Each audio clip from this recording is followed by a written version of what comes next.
here for the captain's party. We didn't miss it, did we? Nope, they go all night long. Yeah. Boom! Hold on. Oh, they're with me. And you are? Captain Carol Freeman.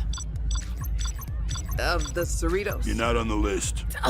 I fought alongside the Titan at the Battle of Kala. Kudos. You aren't getting in. John, Captain Anderson, would you tell him I'm the Packwood captain? O'Connor, how are you? Anderson! O'Connor is in there? He's the DJ. What? He's not even Starfleet! This is outrageous. Maybe we should go. Our ship might not be the biggest, and we might do the missions nobody else wants, but we are still Starfleet. My crew deals with just as much as Picard's or any other. We might be California class, but we are the best at what we do. I'm Captain Carol Freeman. This is my crew, and you are letting us into that party! I liked your speech, Captain. Thank you, Jack.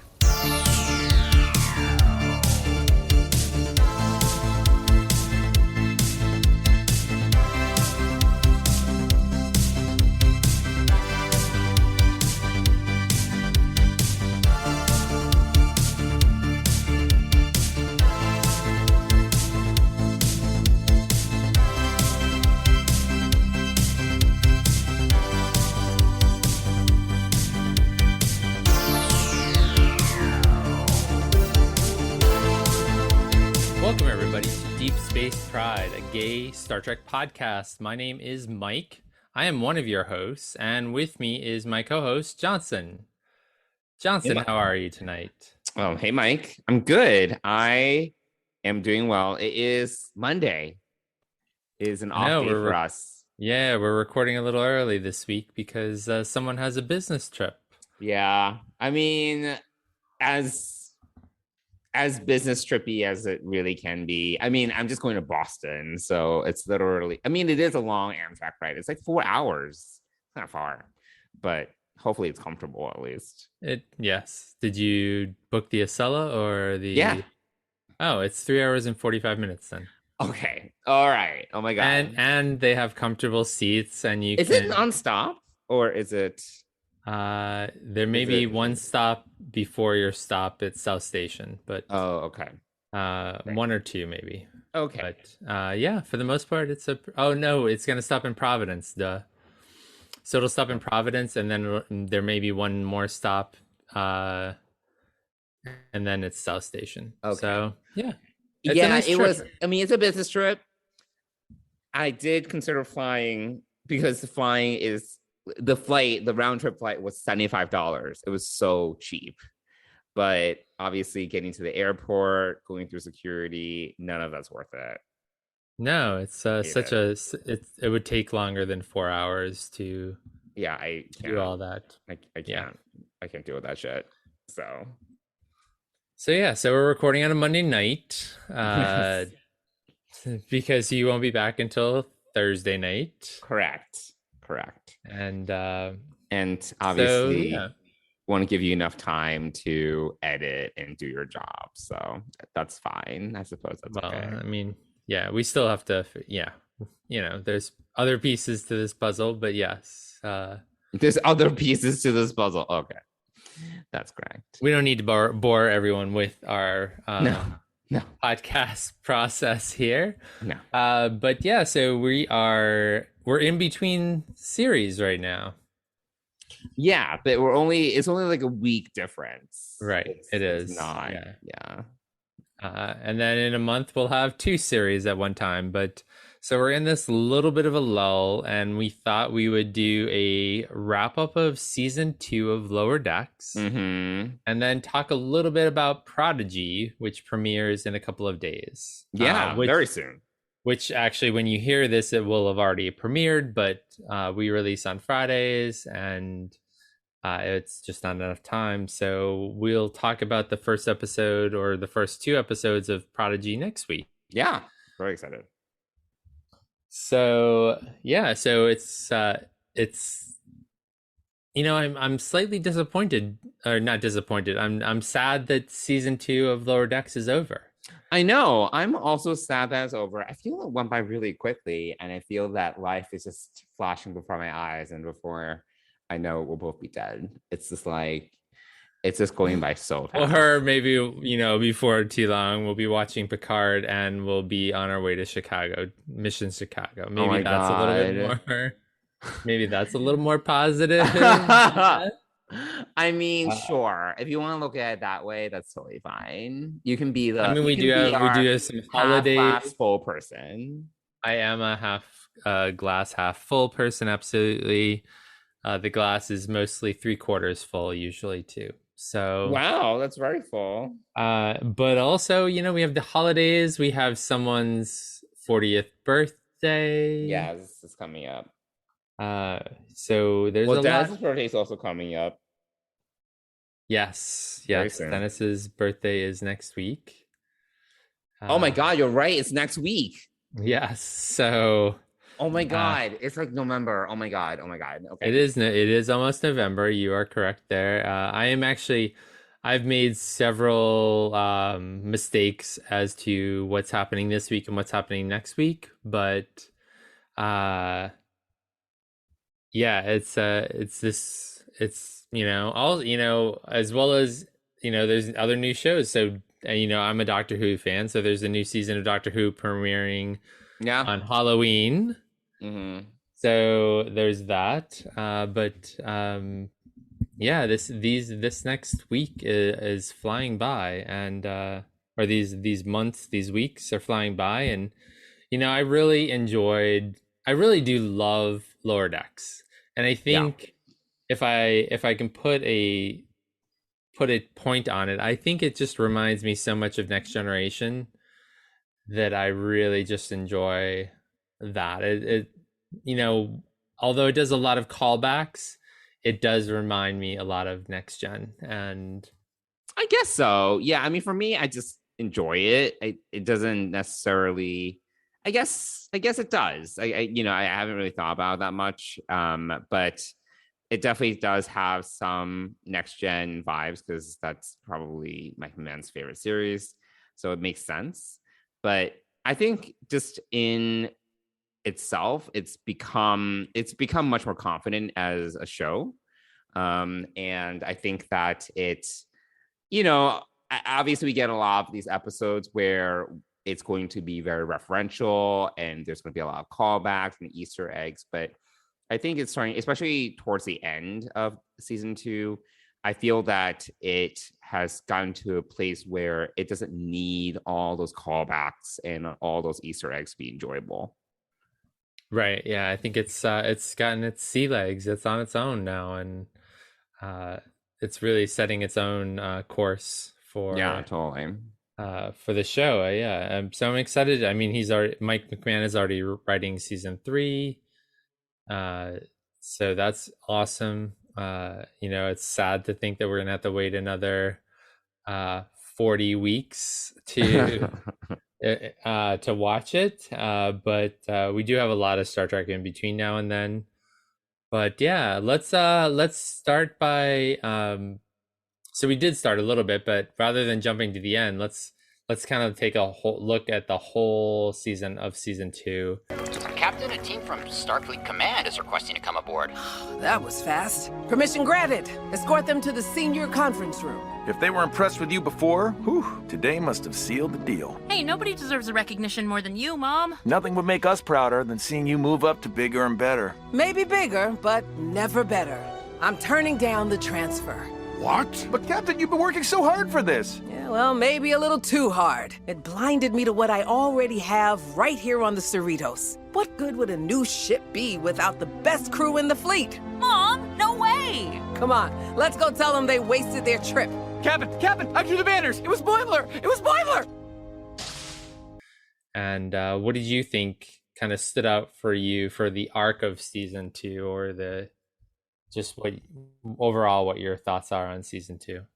Yeah, you know, I really enjoyed season 2. I think that there were a couple of episodes here and there that we definitely delved into that we didn't love as much, because for whatever reason it was just kind of dipping back into the same well. and a lot of the same themes, or we were kind of just revisiting a lot of the same like character issues, things like that.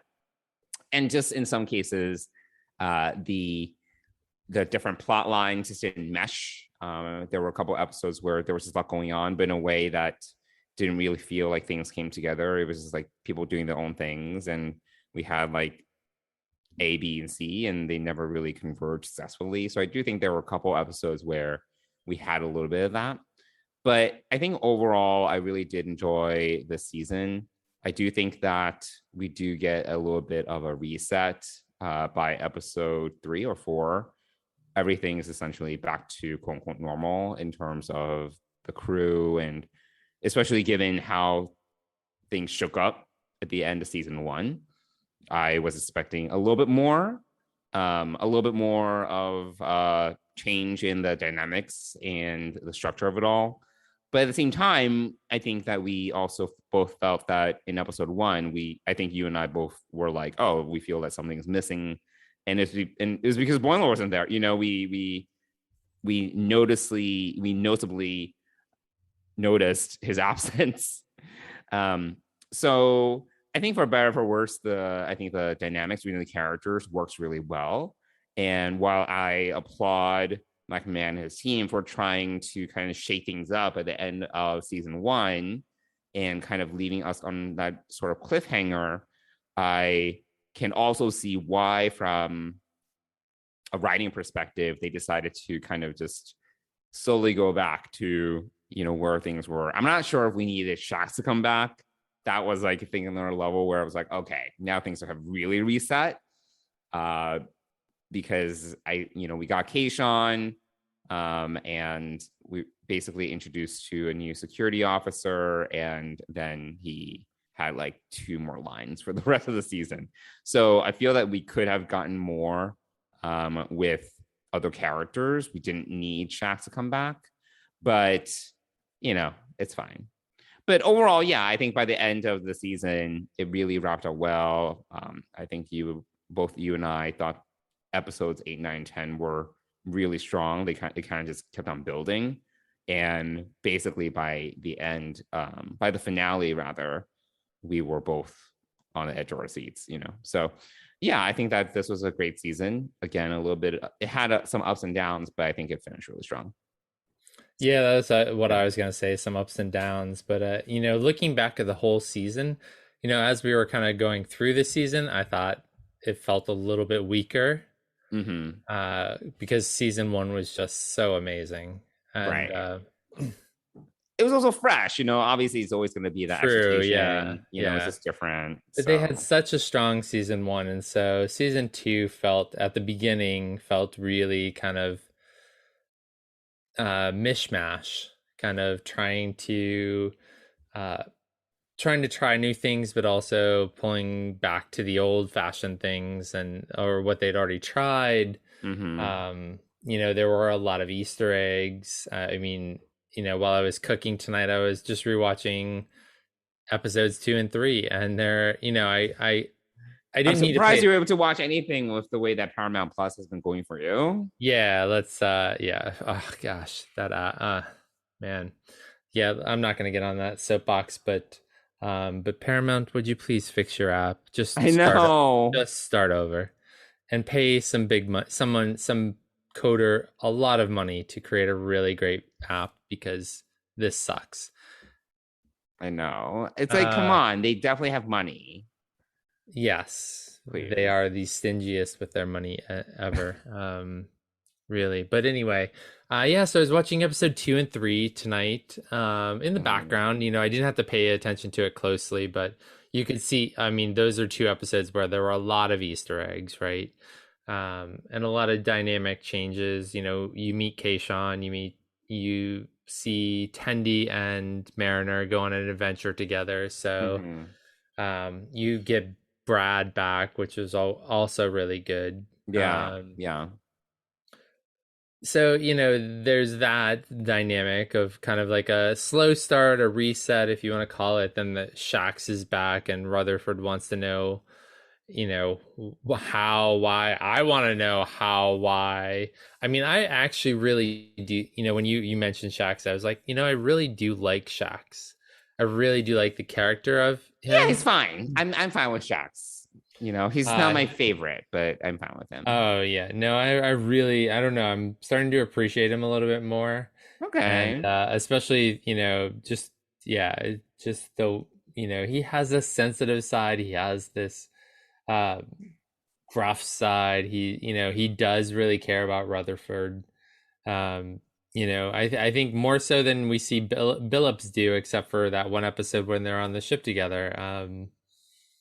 You know, because there was, you know, from Billups, there was literally no tears shed for Rutherford, who just died on his mom's ship, Hmm. along with his mom. So there was very you know, a lack of emotion in that episode. And I think True. Shax actually Hmm. embodies a lot more care and likability of Rutherford than Billups does, you know. So anyway, Hmm. um That's fair. so yeah, there's just a, you know, there's a, you know, the Dopplers or the Duplers or whatever you want to call them. That That was kind of silly. episode That's all was, right. that was all right. I mean, I did like that episode did give us at the end, if you recall, it did give us some great moments between the The senior crew. staff and the lower Yeah. deckers. So Yep. that was I was, really nice, actually. yeah, I was just about to say Yeah. that too.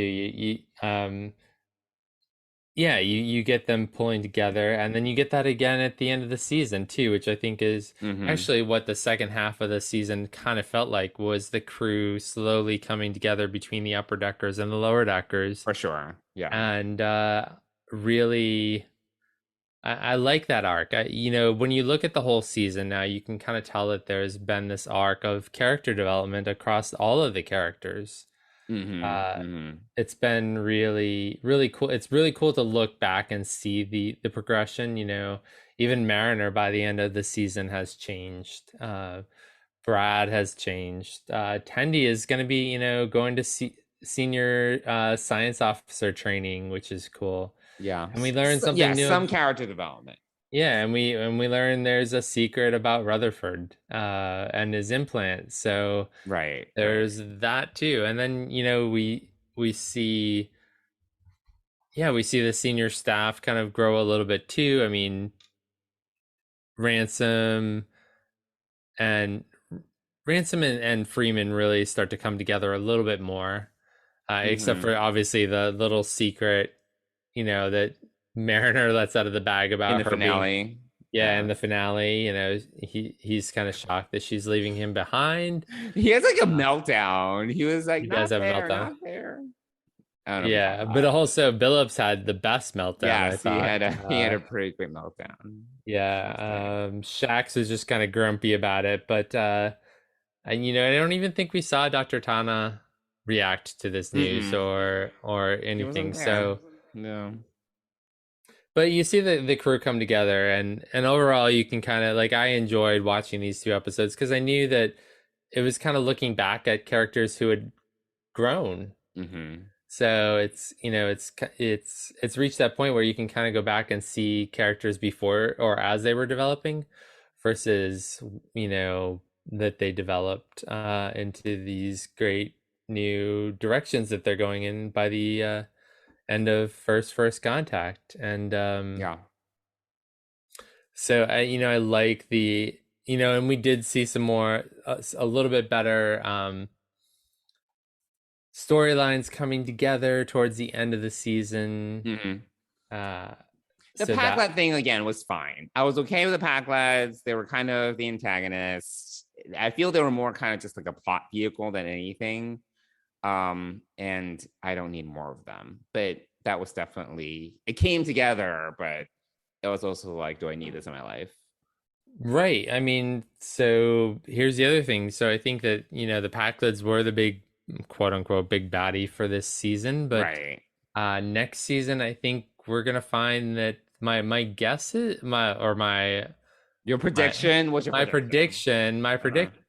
prediction is that there's some other baddie out there, maybe even internally in Starfleet, or, you know, some sort of conspiracy a la Star Trek 6, The Undiscovered Country, where Freeman is being chosen as the fall woman for this plot to destabilize the sector. I don't know, but yeah. and just for the record, because I want to put it on record. Okay. Who is right about Jennifer and Mariner? Yes, Me. no, you are correct. Yes, you're correct. So we do get some new dynamics there. After we recorded the last episode, I came across this article from the was it Trek movie? Trek movie, yeah, I think so. Yeah. They talked to Mike McMahon about season 2 and season 3, and so we do have a little bit of a romance going on with Jennifer and Mariner, so that's kind of exciting. Yeah, that's fine. Yeah, I'm okay with that. So that's really cool. But yeah, I just I have to say we were and we still are critical about some of the episodes. They don't all meld together, like you said. The plot lines don't often come together in some of these early episodes. Right, yeah. But when you look at the season 2 as an arc, as a whole series, I think it's a nice progression. In it may not have proceeded as quickly, and maybe the characters didn't grow as much as we had hoped, but they are growing, they are changing, and we are and thinking back to our Next Generation roots, I mean, honestly, like the characters between season 1 and season 2 and season 3 of Next Gen, there was a lot of growth and development, and they had twice as many or plus episodes, and certainly that was done in times when TV was not as serialized or right. So I think they're in a good trajectory, and I'm really excited for season 3. I really think that we're gonna. I think we've gotten over the reset. I think the reset is gone. The reset is in the past. Yes, it's done. Like, our characters are moving forward, and we're going to encounter new challenges, and I think it's going to be great. I think that I'm hoping that we don't have a crew of ensigns the whole series long. It's possible, but I'm actually, you know what, it's fine. I don't really mind that. I know that we were talking about Brad Boimler needs a promotion and stuff, but then as I was thinking about it, and I was like, you know what, Ensign Kim was an ensign for 7 years. I was like, whatever, there's precedent. But that's just bad writing on the part of Voyager. It's just ridiculous. But I think what I think we saw a lot in the later episodes of season 2 that I definitely want to see going into season 3 is just more opportunities for the senior staff and the lower deckers to work together on a more consistent basis, because I think that really does change up the usual Boimler and Mariner, Tendi with Rutherford dynamic, and then the bridge staff is they're doing their own thing, and then we always, because of that, get the ABC plots, but if we kind of throw these senior staff members into the mix, give them more, obviously, yes, the show is still about the lower deckers, that's the name of the show, but I think that giving them more opportunities to collaborate with the senior staff, maybe like there are mentorship situations, things like that we get more of, I think that really does help, honestly, because the senior staff is great, like they're really great characters. There's a lot of character development to mine, and the actors and actresses that play all of them are awesome and very talented. So I love to just have them have more opportunities to do more. I think just changing up the dynamics on a more regular basis, that oftentimes gives us some of the best episodes. You mentioned it, like, having, this is not a senior staff member with a lower decker, but giving Tendi a whole episode with Mariner that really did change things up, and we got this interaction between two characters that we never really got before, and it was very meta because they were like, we don't know each other at all, you know. It was just really funny when Tenny was like, do you not even know my first name, you know, like there's just things like that, which is true because the writers never put them in the same room, just one-on-one. So hopefully we get more of those kind of interactions, but with the senior staff in the mix.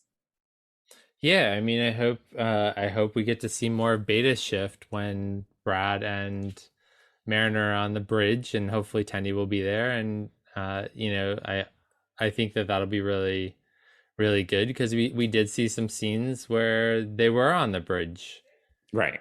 And yeah, they were at the comm. Yeah, it did stuff. Yeah, so I think that there's definitely some opportunity there to explore that more, and yeah, I'm all for it. I do really think out of all of them, I really think that Brad does deserve a promotion, but I think he's really earned it this time. But you know, again, I don't foresee that. But wait, so was he promoted to Lieutenant Junior grade when he was on the Titan? Do you remember? Yes. Yeah. He was. Okay. Yep. So he was officially Lieutenant Junior grade. So yeah, that's so they sent him back. They you know, Riker said, "Well, we have to send one of you back to be an ensign on the Cerritos." That's just bizarre. I just watched this scene. Yeah, it's interesting. Well, I mean, the promotion. Like, why can't he just get reassigned to the Cerritos? Why does he also need to be demoted? You know, I guess there's no need for, you know, another Lieutenant Junior grade on the Cerritos. Come on. You know, I guess it's, you know, is there a job opening? You know, is there? So I think in the whole fleet, there's no Lieutenant Junior grade openings. He didn't even have to go back to the Cerritos necessarily. Right. Yeah. So you know, we'll see what happens. I don't know. I'm excited. I think that I feel like this was a very, very good season 2. I feel like you know, I still think that season 1 is stronger, but I think that mainly because we didn't have, you know, it was a first season, obviously, but you know, I think that in season 2 we went back to season 1 stuff a little bit too much to really have it stand on its own as a second season. You know, I think that you know, I think they finished strong. Like you said, we loved the last 3 episodes of the season, and I think that I'm really hoping that they can keep that momentum going into season 3. Yeah, totally. With really, really great episodes, really strong character building, but also plots that kind of come together. You know, that 3 ships episode, Ways. Oh my god, so great. Was excellent, and we are gonna see Tillin again in some form, but apparently not on the Cerritos. Yeah, apparently not on the Cerritos. So yeah, that is maybe she'll eventually make her way there, but you know, that was surprising. I thought that she would totally be a shoo-in. Yeah, I thought so too, but you know, so that'll be interesting. But she would definitely change things up, you know, like if we got like this like Vulcan like major cast member, it would definitely change things up a little bit for sure. Yeah, well, we have Jennifer sort of becoming part of the 4 as well. You know, earlier in the season we had Jet, which was another for one episode. Jet was yeah, no, I know. We had, you know, Jennifer actually. So I don't know if you remember. Mariner yells at Jennifer at the end of season 1 and says, "Oh, shut up, Jennifer!" Like, yeah, no, they've had some. Yeah, they've had some not bad blood, but it's just like, they've never liked each other. Yeah, they've never liked each other. So it's been throughout the season. Or maybe they did like each other, and it was all just passive aggressiveness. Maybe. So yeah, I mean, I well, like I said, I just enjoyed, you know, episodes 2 and 3 tonight, just to have on the background. And, so are you gonna rewatch the whole season? I don't know if I'll have time. I mean, that might easily happen. I mean, it could. I mean, I watched season 1 2 or 3 times, so you know, that's certainly it's certainly plausible for me to go back and watch season 2 again. I mean, I'm already started, so I mean, and there is this week, and if I need some distraction in the background or whatever, Yeah. then I can put it on and go from there. Because I think the thing about this too is that as you watch this again, you do pick out new things that you might have missed before. Oh yeah, totally. But Sure. also you don't have to pay as close attention to it. You kind of know what's going on, and you can kind of just enjoy it. Right. It kind of can be playing in the background a little bit, like a lot of Star Trek can be done, after you've seen it. So, yeah, it's it's a great show, and it's also these 20 to 30 minute episodes are great. So it's like, I know, very digestible. yeah, Easy to it's very watch. digestible. So, but we'll see. I mean, obviously, I'll probably have less and less time as we move into November, and You're gonna get busy. The dog is gonna be busy. I understand. yeah, no, yeah. So we'll see what happens, and there are other things that I'm watching that I need to pay a little more attention to as well. So, for instance, Cowboy Bebop, for instance. Oh yeah, I started rewatching that because of you. I love it. I Yeah. love it. I cannot wait for the live action one. I don't know if I love it. I mean, I'm like 4 episodes in. It's fine. I like remember not loving it. Well, some of my like college friends loved it, like these anime geeks. I'm And not even an anime geek, and I am enjoying it just because I think the characters are interesting. There's a rich story that isn't necessarily completely explored, but there's a lot of backstory to these characters. It's how many episodes are you in? I think I'm up to episode 14. Oh, okay. So you're Yeah. pretty far along. And there's also a movie. You know that, right? Oh, I did not know. I did not know that Yeah, there's there only one season. I went to see the movie in theaters with some friends. Oh, okay. Remember? So I'm A long enjoying time that, ago. but that Oh my requires a God. little bit more paying attention. But I am excited for John Cho as Spike, right? See, I don't feel John Cho has that physicality that Spike has. This is the problem. I'm not a big fan of the casting. It's like he's Asian, thank you, but I don't know. Like Spike, I don't know who I would cast as Spike. This is getting off topic. But John Cho doesn't have like the physical confidence to be Spike, in my opinion. And he's an actor, prove me wrong, but I just could not see it when they announced him.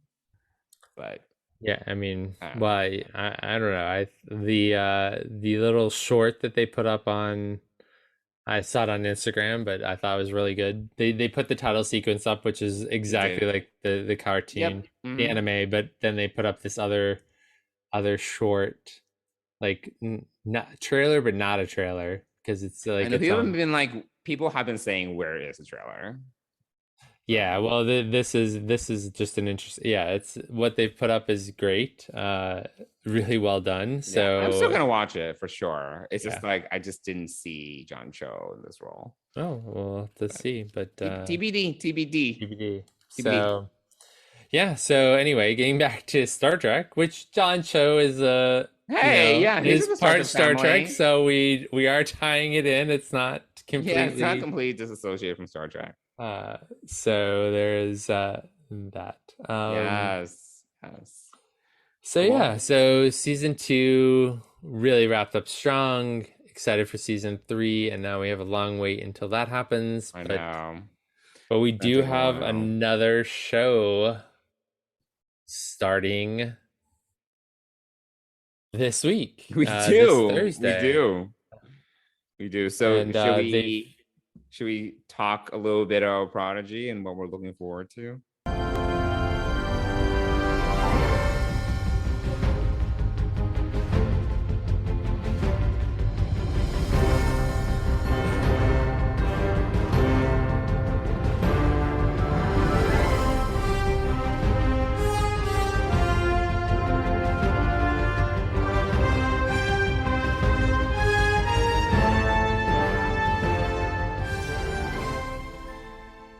Yeah, I think the first thing, we should definitely talk about Prodigy. We've seen the trailer. So they've also released a couple of 1 minute or less scenes. They're starting to do some character, which is super helpful. Although they've only done a couple of them as of our Have you time. learned their names yet? I still don't know any of their names. I'm like, Well, so there's not Murph left. and Murph is the blob, and Ugh, Doll awful. is the main kid character who The purple one? the purple one, yes. Okay. Well, I mean, there's a lot of purple here going on. Murph is technically purple-ish.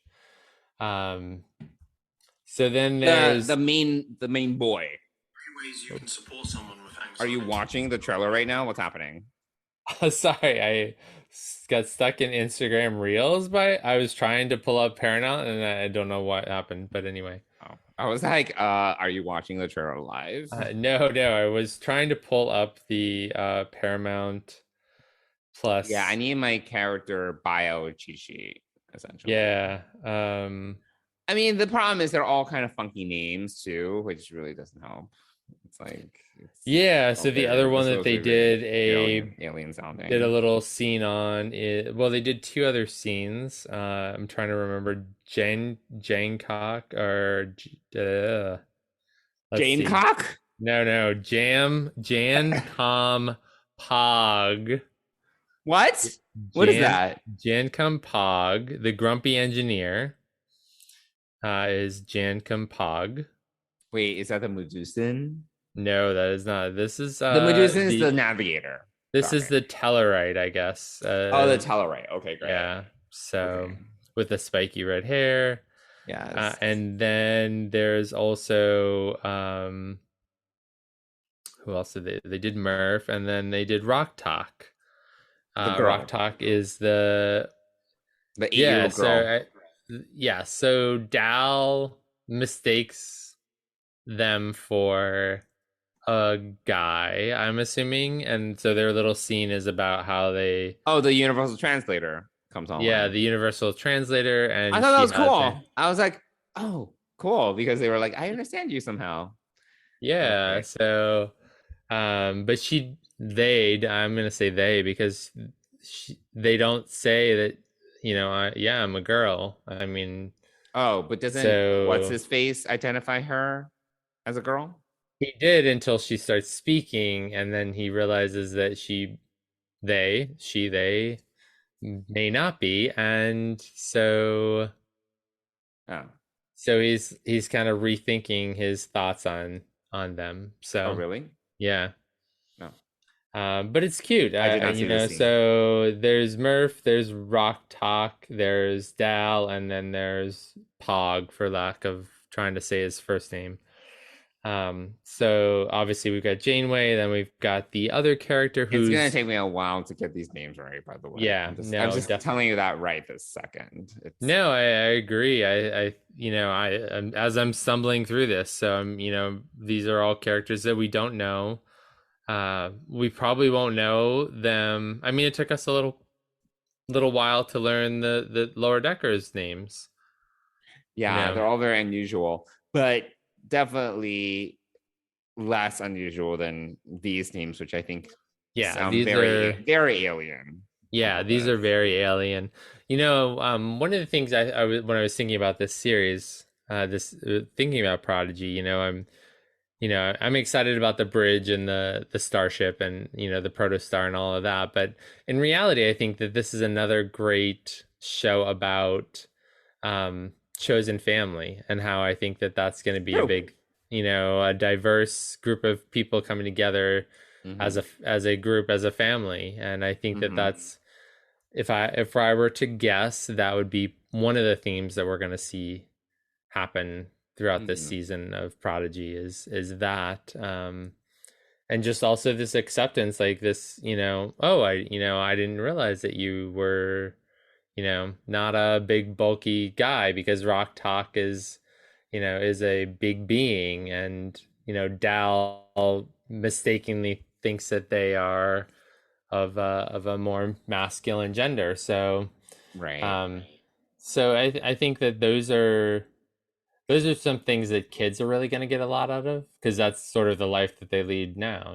That's the experience. And for us, I think as adults and unfortunately as some less experienced adults will think that it's probably a little bit too much, possibly, and Right. criticize the show for that. And I think it's important to remember, one, this is a kids show, and also kids nowadays are very different than we were when we were kids. So I think we need to get over the fact that this is not made for us, and enjoy it for what it is. And I think that if you're a kid and want to criticize it, that's the audience that should be criticizing it. Sure. Yeah. Everybody else, yes, you're entitled to your opinion, but you know what? It's a kids show, so get over it. Get over it. Honestly, I think that's and that's also why I don't participate in a lot of online discussions about any show, really, because I just think that it's specifically Star Trek, though, because people want to claim it as their own and want to claim it as what they know and what they Right.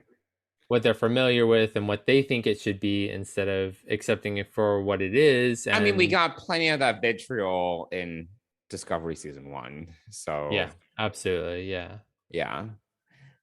So we'll see. We'll see what the response on Prodigy is. I think, though, overall, based upon what I've heard, the initial reactions have been positive.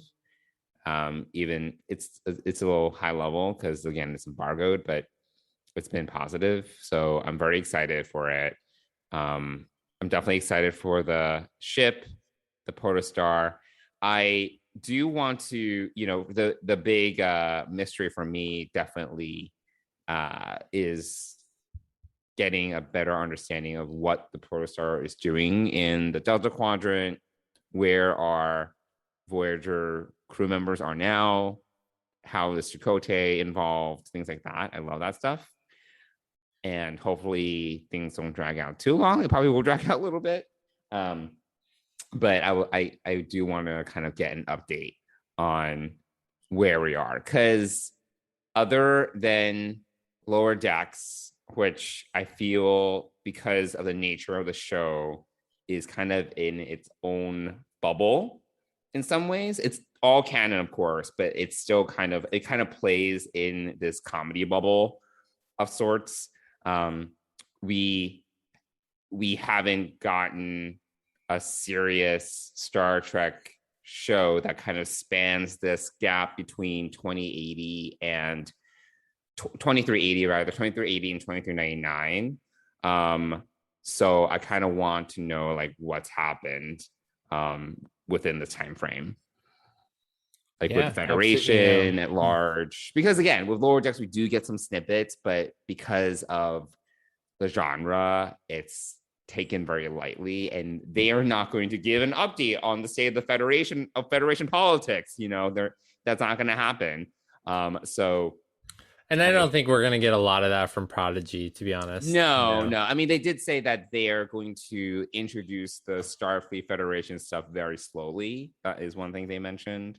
But I do want to know, like, if there's any like tidbits like that, like especially with our characters that we haven't seen in a while, like Chakotay and crew, that that I'm just kind of curious. That is an absolutely. I mean, want to get scratched. Definitely. Yeah. No, I think that's it. I don't think. We'll have to see how much we get of that. But I don't think we get too much of it. I agree with you, because I don't. They probably don't want to ostracize the kids right away if they get like too much of this lore, right? Yeah, I think, and also the focus it really is like what's going on in these kids' world, right? That right. This is all happening. That they are all coming together. They are. I would say that it seems like they are part of some sort of collective, and they're all, that they all come together to get away from something. So that's the question. I'm curious about the something. I'm curious about the baddie of the season. Yeah, who's chasing them, and who is played by John Noble, who I'm a big fan of. Yep, John Noble is a great actor, and loved him in Fringe. He was so good.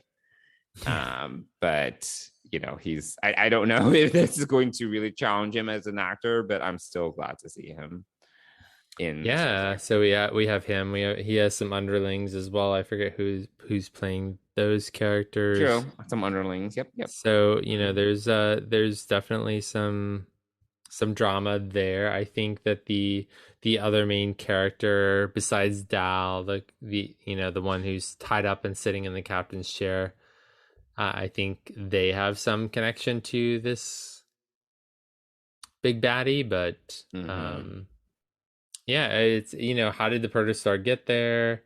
I think it will be interesting to find out what its capabilities are, but we're in the Delta Quadrant, and so are we going to stay in the Delta Quadrant? Are we going to stay in a certain sector of space and explore that, or are these kids going on a universal adventure? Well, again, there was that clip where was it a clip that they were saying that, oh, they're gonna head back to the Alpha Quadrant or something? Oh, I don't, yeah. I guess we'll see. I'm interested. Yeah, we'll see what they're, and do we know how many episodes this is going to be? Is it going to be a 10 episodes? I think it's 10 episodes. Yeah. Yeah. Okay. So there we have it. Yeah, lots to look forward to on Prodigy. Coming up this Thursday. It's a great looking show. So Yeah, we haven't even talked about how phenomenal the animation is for this. Yeah, they did. They definitely threw money at it. I just don't know where they're getting all this money. Like, I'll be honest. Like, well, they're not spending it on the app, so that's why they have all the money. It's like, how many subscribers do they actually have? I'm like very curious about these like numbers and behind the scenes. But well, nobody's really releasing those numbers. It's sort of like, Netflix. We know their numbers. We know exactly how much money they make, and we know how much money they're investing in programming. I'm not sure about, it has to be. I mean, shareholder meetings, they must, I feel we dug into it. There has to be numbers on how many subscribers they have, because shareholders want to know. I don't know, but I just wonder how much money's coming in, because they're throwing a ton of money at Star Trek, which is great for us. Yes, absolutely. You're not going to complain about. Hopefully, it's profitable. Yes, hopefully it will continue, and yeah. So we've got that, and then we've got a couple of weeks of Prodigy all on its own. We can delve into that, and then we'll have to throw Discovery into the mix with season 4. So yeah, it's gonna be a lot of Star Trek to talk about, but we'll get there. We'll make plus together. We'll make it through it. Plus all the other stuff we're watching.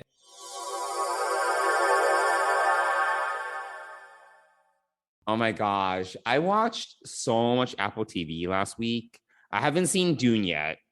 Did you watch Dune yet? I did watch Dune, yes. Oh, I'm waiting. Some friends want to see it on my screen. I was like, I guess I can wait for you. Did you like it?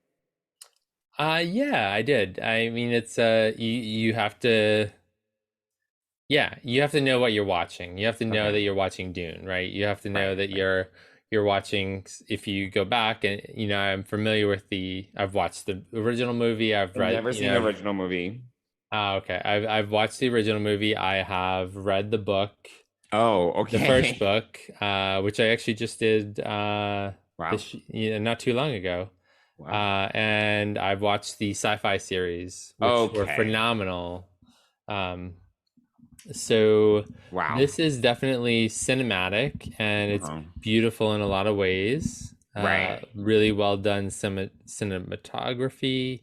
Yeah, I mean, it looks amazing. I just haven't seen it. But if you're expecting a complete story, you're not going to get it. No, I know it's like part 1. Yeah, whatever. It's definitely part 1, and you're not seeing the full book of Dune, of the first book anyway. Right. So so that's on my list for sure. But last Friday I watched 5 hours of Apple TV. I really made my $4.99 subscription worth it, or $5.99. I don't even know how much I paid. $4.99, I think. Yeah. Well, I mean, I guess we're delving into some off topic. Well, no. We shouldn't spend too much time on it because I know we're running up on time. But I watched the morning show.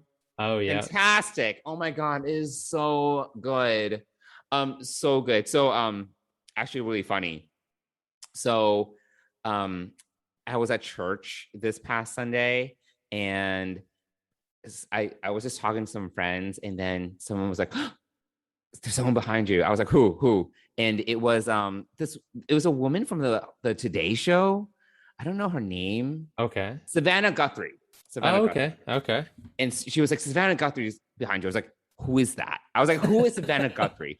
And she was like, "She's the host of the Today Show." I'm like, "Is that like Jennifer Aniston from the morning show?" And they're like, "No, that is not the same. But if that's what you need to understand who Savannah Guthrie is, sure." I was like, "I'll be very excited if you told me that Jennifer Aniston was behind me, but I don't know who Savannah Guthrie is. I don't know if these real people. I don't know. I only get excited about fictional characters." So anyway, so apparently she attended my church this past Sunday. Okay. Wow. But in any case, that happened twice, like before service and then after service. She again was behind me apparently, and then they were saying she's behind you. I'm like, "Who, Jennifer Aniston?" And they're like, "No, it is not Jennifer Aniston." And that was enjoyable. But so you watched the morning if Jennifer show? Aniston was here, I'd be really excited. Yeah, absolutely. Oh, sad news too about Gunther passing away. The actor who played Gunther. Oh passed away. yeah, I saw that today too. Sad news. That was, he passed away from cancer at 59. Yeah, so really sad about that. Anything else on Apple TV or just the? So yeah, morning show, fantastic. Foundation, I've been watching that. I enjoy it. It's good. It's a little annoying. But there were definitely elements to it where I'm like, this, I enjoy it. I'm still watching it, and it's super cinematic. Have you seen any of it yet? No, I have not. No. Oh, I think you would like it. It's great. And I watched Invasion, the 3 episodes. They released 3 episodes. Yeah. Yep. It is slow. It plods along. I'm like, where is this going? I was like, 3 hours later, I was like, okay, I think they're aliens. So that is the worst. I started watching Sisyphus on Netflix. It's another Korean sci-fi show. Which looked great. The first episode is like almost an hour and a half long, and it's got some really interesting things, but there are some points where it's really slow, and I'm just like, ugh. And so I've watched the first 3 episodes, and I was like, okay, we're progressing. How things are progressing, but there are some slow parts. How much are they going to drag this out? So I'm like scrolling, and I'm like, I'm hoping it's going to be like, it's just going to be 6 episodes or 8 episodes, maybe 9, like Squid Game. Nope, 16 episodes. Oh my god, that's too much. And I'm like, no. There's just too much. 16 episodes. That's asking for a lot. It's nowadays. Just I think that Netflix has spoiled us. We're like 10 episodes. Like, that's already a lot. Yeah. I think, especially for 1-hour shows, Yeah. I think that, I think that there's some challenge around having an hour-long show and having so many episodes that, that things, you have that much build out of character and plot, and it's just too slow. It's too much in this day and age, It's asking for, there's too many options. You can't. Yeah. So I mean, I'm kind of disappointed. I'm intrigued by the premise of Sisyphus, but it's I do not have time for 16 hours of television when we have Cowboy Bebop and Discovery and Prodigy and Doctor Who coming out, and that's a lot. So, and I forgot about Invasion, to be honest. I do want to go, I do want to watch the morning show, but the morning show is like 45-minute long episodes too, and 45 to an hour. Yeah, and but I love it. I want to inject it directly into my veins. And Foundation, are they long episodes as well? Yeah, it's like almost an hour. I mean, Foundation to me sounds and looks, from what I've seen, a lot like Dune. in the sense Yeah. of like the world building and the grand scale of it. Yes, very, very scale. Definitely, there's a lot of scale. Yeah. Mm-hmm. Yeah. So I mean, there's way too much TV to watch and not enough Yeah. time to watch it, and Yeah. there's other things to do in life besides watch TV. So like take care of your dog. like take care of my dog, who Yeah. is, yes, it's a very demanding part of my life right now. Mm-hmm. Very demanding. So yeah, I've had 4 days of being pretty much the sole parent. Yeah, that's hard. Yeah. No, thanks. That's a long stretch. They're just not self-sufficient. No, he's not yet. And you know, I can't wait till he's a chill older dog, and you know, but he is he's gonna be 4 months this week, actually. Yeah. So Yeah. he's a young and has a lot to learn and a lot of energy at times. And Are you gonna take him to get trained, like training classes, whatever, obedience classes? I don't know. We may have to at some point. Yeah, This might help. We've gotten the training underway, you know, pretty well. He had one accident out of the last 4 or 5 days, 4 days maybe, which is great, but now I think we need to focus on he's jumping. He jumps a lot, which we don't mind as much, except his claws are a little sharp. Ooh. I mean, they got him caught and everything, but you know, I think we need to control his jumping a little bit more. Right. But he doesn't, he's not hurting, and not intentionally hurting, and he's just very playful, and Right. That makes sense. so it's not a bad thing. But I think we do need to get that trained, and he does. Yeah. So there's some opportunities, There are opportunities. there are opportunities. Training most likely, but we have to figure that out. Right now we're just trying to figure out how often to groom him, because he's got a lot of hair. So yeah. God. And we don't want to traumatize him too much, too young, but we also want him to get used to it, so that he's used to getting haircuts and things like that. Right. Yeah. So it's a lot of work, and on top worth of it. On top of, it's not like I'm a millionaire, and he's, I mean, he has a great life, but dad still needs to work. Yeah. Both dads still need to work to maintain his lavish lifestyle. So yes. So there's, need to kind of, I think TV shows need to really be cognizant of the fact that they're fighting. So all that being said, TV shows need to be more aware of your schedule. Yes, that I cannot watch 16 hours of You TV do not have show. time for that shit. Please. So I mean, and Sisyphus is a really fascinating premise, but it's just too slow in parts. 16 episodes is a lot. It's a lot. Yeah, it's just So anyway, but and lots of new shows, and not to mention, like, there's next month is also Hawkeye's coming out next month, I think. Oh, right. We've got the Book of Boba Fett coming. I mean, there's a lot of genre television. The Witcher. I'm also watching, speaking of anime and animation, I should have brought this up earlier. I started rewatching Young Justice from the beginning. Oh, wow. Okay. This is on HBO now, HBO Max, and I did watch that, but it's like jumped around. They got it died and got resurrected, and it's like So I was trying to remember. It's been years. It's been I was trying to pick season out 3 right now or something. There's 4 seasons on HBO Max, so I can't remember where I stopped watching. I was like, okay, and I'm not gonna remember much, so I was like, all right, I'll just rewatch it. I remember nothing. So there's that. Yeah, and I did watch I think I watched the premiere of Doom Patrol. So Right.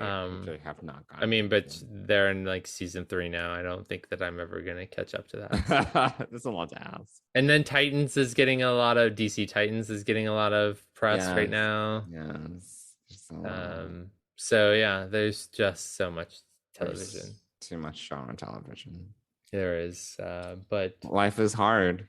life is hard. I mean, there's a right. There's a plethora of It's like, wonderful television to watch. yeah, it's fine.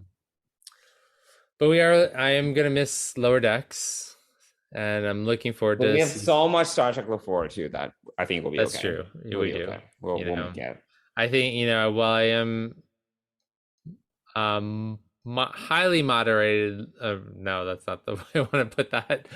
I am very excited about Discovery. I am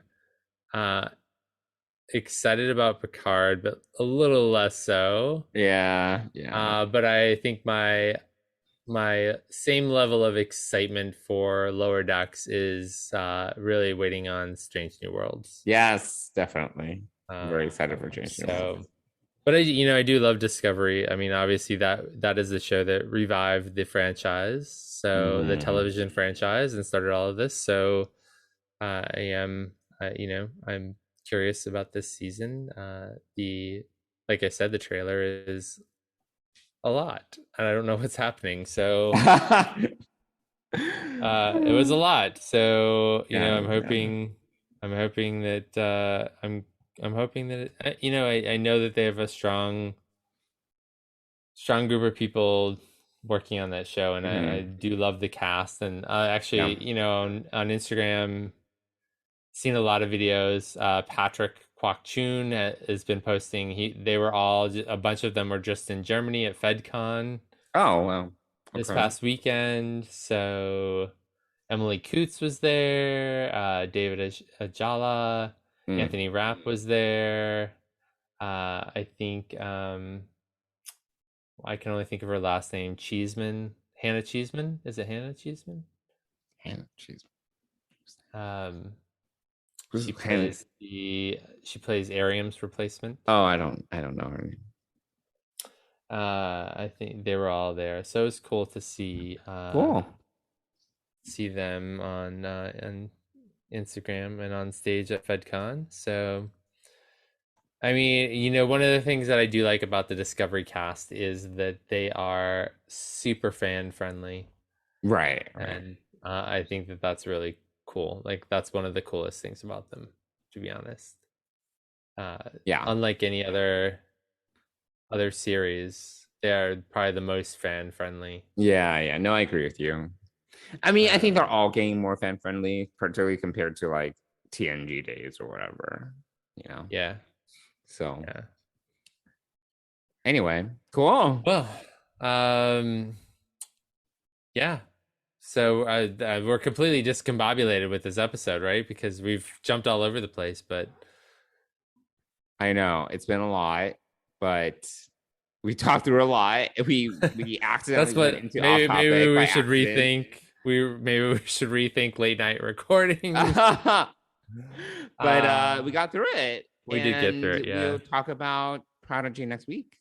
We will, and I'm hopefully we'll have some fan sets announcements for Prodigy. That would be really cool. But do you want to talk a little bit about our sponsors since I just mentioned them? I did want to bring them up and say that Fansets is our exclusive sponsor for Deep Space Pride and the Trek Geeks podcast network. And there are since my last update, there are really no new pins. Oh, no new pins. But there are so many great things, so many great pins that it's hard not to go on there and find something that would interest you. So definitely go over to Fansets, check them out. These magnetic pins are really magnetic Delta collection is really awesome.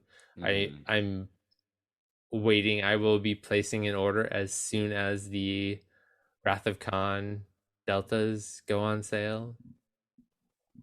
But we don't have a date for those yet, so I'm really looking forward to those. But that one. Yeah. So there, hopefully, we'll see some Prodigy stuff, and maybe for November 1st. Who knows? I do not know. It's all a mystery, but Mystery. but head on over to fansets.com, put a bunch of pins in your cart. If you spend more than $30, you're going to get free shipping in the US, and if you use the code DS Pride, all one word, all caps, Correct. you'll save 10% on your order and support a great business and support our friends Lou and John and the team over at fansets.com, because they are really awesome, and we thank them for sponsoring Deep Space Pride and the Trek Geeks Podcast Network. Thanks. There we go. Thank you. There we go. There we go. Cool. All right. And Johnson, why don't you quickly tell people how they can reach us if they have thoughts on season 2 of... Totally forgot about that. Yeah. So if you want to reach us, you can reach us on social media, on Twitter and Instagram at Deep Space Pride. And you can also email us at deepspacepride@gmail.com. There we go. Cool. Awesome. All right. By the way, I might as well tell our listeners What? I got my Will Wheaton I don't know what this is. pin. So he did a they created this ensign pin out of his shirt from season 1. Oh, his Wesley Crusher shirt. Yes, his Wesley Crusher shirt for LGBTQ inclusion. And so it finally came this past week. Where'd you order from? Stans.com. So it was part of a all for charity Okay. thing. So they I remember he was wearing the pin during Star Trek Day, and that's when it went on sale, and I just got it. I see. He was also wearing the Live Long and Prosper LGBTQ pin. He was wearing that. Yeah, he wore a couple different pins during that. Okay. That show, but the Ensign Crusher pins were supporting Glisten. Cool. So yes. So anyway, all right, let's wrap this up. Thanks everybody for listening. It's late. It's almost 11. It's almost 11. I mean, what? You're gonna go take a nap and then you're gonna work out? I need to. No, I'm not gonna take a nap. I took a nap earlier. I need to clean up a little bit. I need to. I mean, it's only like a day and a half. I just need to put like my pack together. Whatever. It's not that much packing. So I just need to prep. All right. Yeah, well, you should get going on that. And thanks everybody for listening to us ramble late night on a Monday night about Star Trek, Lower Decks, and Prodigy. And we'll be back here next week talking about the first episodes of Prodigy that come out this Thursday. So thanks everybody for listening. And we'll talk to you again next week. Bye, everyone.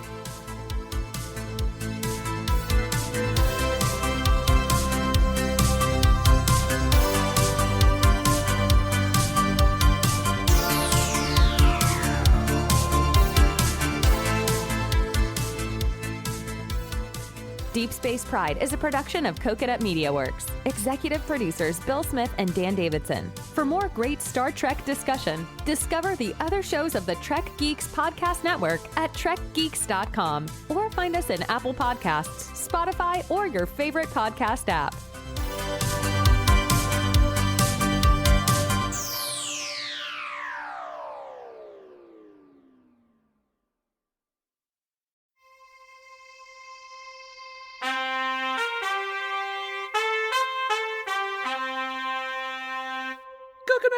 Coconut.